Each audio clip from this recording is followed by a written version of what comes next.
ഈ വീഡിയോയുടെ ആദ്യം കുറച്ച് എക്സർസൈസ് നിങ്ങൾ കണ്ടല്ലോ, അതിനെപ്പറ്റി ചെറിയ കുറച്ച് കാര്യങ്ങൾ പറയാനുണ്ട്. അതുകൊണ്ടാണ് ഞാൻ ഈ വീഡിയോ നിങ്ങൾക്ക് വേണ്ടി സമർപ്പിക്കുന്നത്. അതായത് എൻ്റെ പ്രായം നേരത്തെ സൂചിപ്പിച്ചിട്ടുള്ളതുപോലെ 64 വയസ്സാണ്. ഈ 64 വയസ്സിലും ഇങ്ങനെയൊക്കെ ചെയ്യുന്നത് കാണുമ്പോൾ പലർക്കും അത് ഒരു ഇഷ്ടക്കേട് തോന്നും. പക്ഷേ നമ്മുടെ ആരോഗ്യം നമ്മൾ തന്നെ സംരക്ഷിക്കേണ്ടത് അത്യാവശ്യമാണ്. അപ്പോൾ ഞാൻ ഈ എക്സർസൈസ് കാണിച്ചത് എന്തെന്ന് വെച്ചാൽ, മുമ്പ് ഞാനൊരു ദിവസം നമ്മൾ ഈ പ്രായം ചെന്നവർ പെട്ടെന്ന് താഴെ ഇരിക്കാതെ ഇരുന്നിട്ട് എണീക്കുകയാണെങ്കിൽ നമുക്ക് കാലിന് ബുദ്ധിമുട്ട് വരും. അതുപോലെ ഞാൻ താഴെ ഇരുന്നിട്ട് എണീറ്റതും എൻ്റെ മുട്ടിലെ മെനിസ്കസ് പൊട്ടിപ്പോയി. പക്ഷെ അന്ന് എനിക്ക് അറിഞ്ഞൂടാ മെനിസ്കസ് പൊട്ടിയതാണെന്നൊന്നും. അത് കഴിഞ്ഞ് കുറച്ച് ദിവസം കഴിഞ്ഞപ്പോഴത്തേക്കും ഞാനൊരു യാത്ര പോകുമ്പോൾ ഹസ്ബൻഡിൻ്റെ ബൈക്കിൽ നിന്ന് വീണു. അപ്പോൾ ഇവിടം എനിക്ക് പൊട്ടി ബോൾ അങ്ങ് അകത്തോട്ട് കയറിപ്പോയി. അവിടെ ഓപ്പറേഷൻ ചെയ്ത് പ്ലേറ്റൊക്കെ ഇട്ടിരിക്കുകയാണ്. അതുപോലെ എൻ്റെ കാലിൻ്റെ ഈ ഭാഗം ഉള്ളിൽ പൊട്ടിപ്പോയി.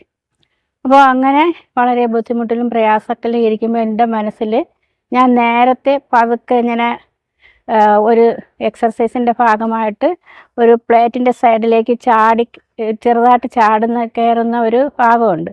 അപ്പോൾ അതൊക്കെ ചെയ്യാൻ പറ്റുമായിരുന്നു. അപ്പോൾ എനിക്കൊരു സങ്കടം, ഞാൻ അങ്ങനെയൊക്കെ ചെയ്ത ആളല്ലേ, പെട്ടെന്നൊരു ദിവസം താഴെ ഇരുന്നിട്ട് എണീറ്റത് കൊണ്ടല്ലേ എനിക്ക് അതൊന്നും ചെയ്യാൻ പറ്റാത്ത. പിന്നെ എനിക്ക് തീരെ ബുദ്ധിമുട്ട് വന്നു. കാരണം നടന്നു പോകുമ്പോൾ മറിഞ്ഞു പോകുന്നത് പോലെയൊക്കെ പ്രശ്നം, തൈറോയിഡിൻ്റെ പ്രശ്നം ഉണ്ടായിരുന്നു. അത് കഴിഞ്ഞിട്ട് എനിക്കൊരു ഓപ്പറേഷൻ കഴിഞ്ഞപ്പോഴാണ് ഈ വയറിന് കുറച്ച് തള്ളൽ വന്നത്. അപ്പോൾ അന്ന് ഓപ്പറേഷൻ കഴിഞ്ഞ ഉടനെ അവിടുത്തെ നേഴ്സ് പറഞ്ഞിരുന്നു, ആൻറ്റിക്ക് ഇതുപോലെ വയറ് തള്ളലുണ്ടാവും. അപ്പോൾ എനിക്ക് പെട്ടെന്ന് മനസ്സിലായില്ല. അപ്പോൾ ഞാനത് കാര്യമാക്കിയില്ല. ഞാൻ പറഞ്ഞു കുറച്ച് വയറുണ്ടെന്ന് പറഞ്ഞു. അപ്പോൾ എനിക്കന്ന് മനസ്സിലായി, പിന്നീടാണ് മനസ്സിലായത് ഓപ്പറേഷൻ ചെയ്തതിന് ശേഷം വന്നതാണെന്ന്. അപ്പം അങ്ങനെ ഇത് ഞാൻ വീണ്ടും ചെറുതായിട്ട് എക്സർസൈസൊക്കെ ചെയ്യാൻ തുടങ്ങി. മണിലാൽ സാറിൻ്റെ എക്സർസൈസ് നമുക്ക് ചെയ്യാൻ പറ്റിയതാണെന്ന് മനസ്സിലായി. ഏത് പ്രായക്കാർക്കും ചെയ്യാൻ പറ്റുന്ന തരത്തിലാണ് അദ്ദേഹം പഠിപ്പിക്കുന്നത്. അപ്പോൾ അദ്ദേഹം തന്നെ പറഞ്ഞിട്ടുണ്ട് അദ്ദേഹത്തിൻ്റെ വീഡിയോ നോക്കി ചെയ്യാൻ.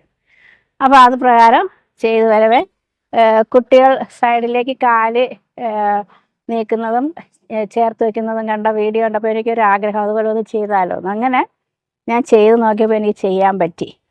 ആ സന്തോഷത്തിൽ ഞാൻ ചെയ്തതാണ് ആ ചെറിയ ഒരു റീൽസ്. അപ്പോൾ അത് കഴിഞ്ഞിട്ട് എനിക്ക് നല്ല കോൺഫിഡൻസായി, എനിക്ക് എൻ്റെ കാലുകൾക്ക് പഴയതുപോലെ ശക്തി വരുമെന്ന്. പിന്നെ ഞാൻ നിർത്താതെ എക്സർസൈസ് ചെയ്യുകയും വീഡിയോ എടുക്കുകയും ചെയ്യും. അപ്പോൾ ഈ വീഡിയോ എടുക്കുന്നത് കൊണ്ട് ഇടയ്ക്ക് വെച്ച് എത്ര ക്ഷീണം വന്നാലും നിർത്തൂല, അതൊരു പ്രചോദനമായി.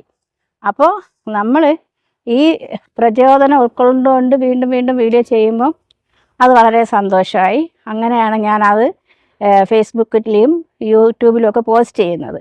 ഞാൻ ഈ വീഡിയോ എടുക്കാതെ എക്സർസൈസ് ചെയ്യുകയാണെങ്കിൽ മുഴുവൻ ചെയ്യില്ല. കാരണം കുറച്ച് കഴിയുമ്പോൾ നമുക്ക് ക്ഷീണം വരും, വേർപ്പ് വരും, നല്ല വേർക്കും. അപ്പോൾ മതിയാക്കും. അപ്പോൾ ഞാൻ ഈ വീഡിയോ എടുത്തുകൊണ്ട് എക്സർസൈസ് ചെയ്യുമ്പോൾ എനിക്ക് ആ വീഡിയോ ഫുള്ള് ചെയ്യാൻ പറ്റും. അപ്പോൾ ഞാൻ അന്ന് ചെയ്ത വീഡിയോ ഏതാണെന്ന് നിങ്ങൾക്ക് ചിലപ്പോൾ കാണാൻ ആഗ്രഹം കാണും. അപ്പോൾ ഞാൻ ഇതിന് ശേഷം ആ വീഡിയോ ഇടാം, നമുക്കത് കാണാം.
എൻ്റെ വീഡിയോ കാണുന്ന ചിലർ തരുന്ന പ്രചോദനവും എനിക്ക് വലിയൊരു പ്രചോദനമാണ്.